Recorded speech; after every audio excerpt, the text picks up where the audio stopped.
milestones, like milestone 1, 2, and 3, and then now you are at this level. Learn from other people's experience and then get that juice out of them. And that would help you to just level up and grow in your career with ease and flow. Hey, hello. Welcome back to the Mentorship episode 2. The first episode we covered on how to find mentors. And the second episode, which is this one, now we'll talk about how to nurture your mentorship and gain the maximum value out of it.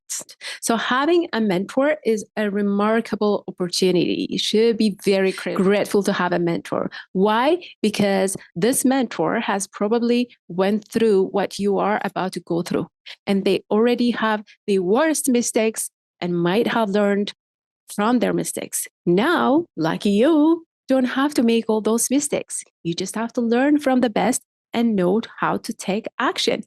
And in order to do that, in order to consume their skill and strategies, you have to nurture your mentorship. And you should have strategies to maximize the invaluable wisdom shared by your mentor. Okay, a couple of steps to make it grow is like usual. Go back to your journal. And one is to reflect on your growth areas, which means is that you reflect or you put down on paper the areas that you want to grow. What are your challenges? Have you tried anything from your last conversation? Or are you facing any new challenges? Just list them out. And I want you to do this regularly before you meet your mentor for any of your sessions or your touch points. Identify specific areas where you want to improve, whether it is communication skills, leadership presence, or it could be strategic thinking. So just list them out. For me, my focus was on enhancing my ability to influence our stakeholders and also our team members in the company. So I list every single conversation, every challenges, every hiccups that I encountered, and get feedback on how my mentor would have handled it differently.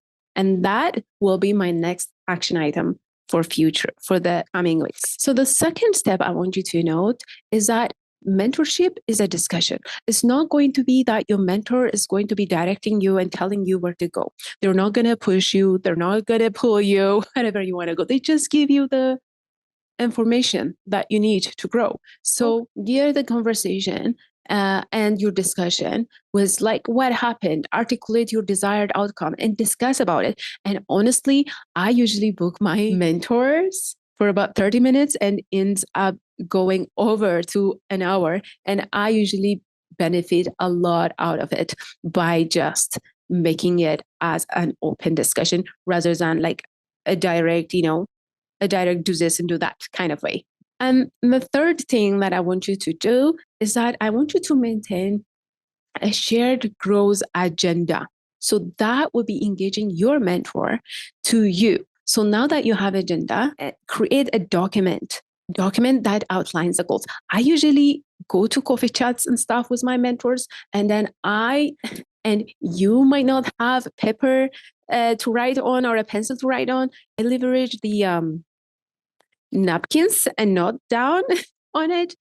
But these days you have your phone, put it on your phone, sit with them and just log it in while you are conversing with your mentor.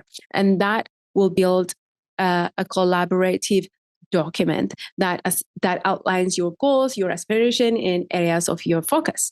And then you use that agenda, or you bring that agenda every time you go and have that touch point.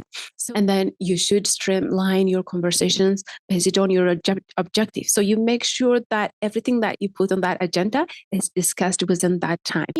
I had like a one-on-one agenda, and then I made sure that I stay aligned and organized throughout our mentorship journey, because you'll forget like your mentors are expert, and they feel free to postpone your meetings. And sometimes you schedule it every 2 weeks, but then you end up meeting them every month. That happens. And then how are you going to recall your previous discussion? Log it there and have your questions there as well to make sure that you ask your critical questions and get answers. All right. The next one is to do a goal setting exercise. I did that with my mentor. I did this exercise on aligning my aspiration of becoming a project lead with a specific milestones to track my progress. So why is this critical?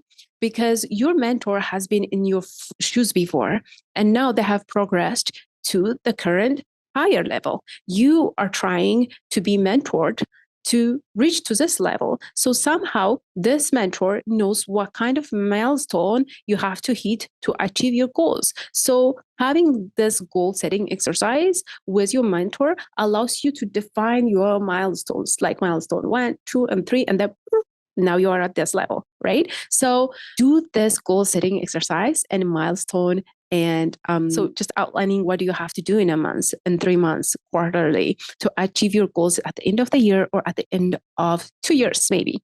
And the last thing, which is very, very critical, is honor the guidance that is shared by the mentor.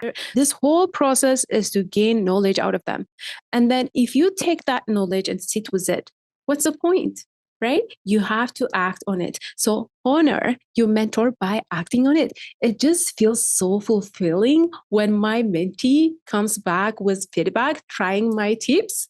That is like, ooh, it gives me chills. So guys, just try it out. Whatever they tell you, just go out, experiment with it, come back with feedback for your mentor. It could be a positive or negative thing, but you grow out of it, right? So just do the reading material or the resources that are given to you or the assignments that are provided.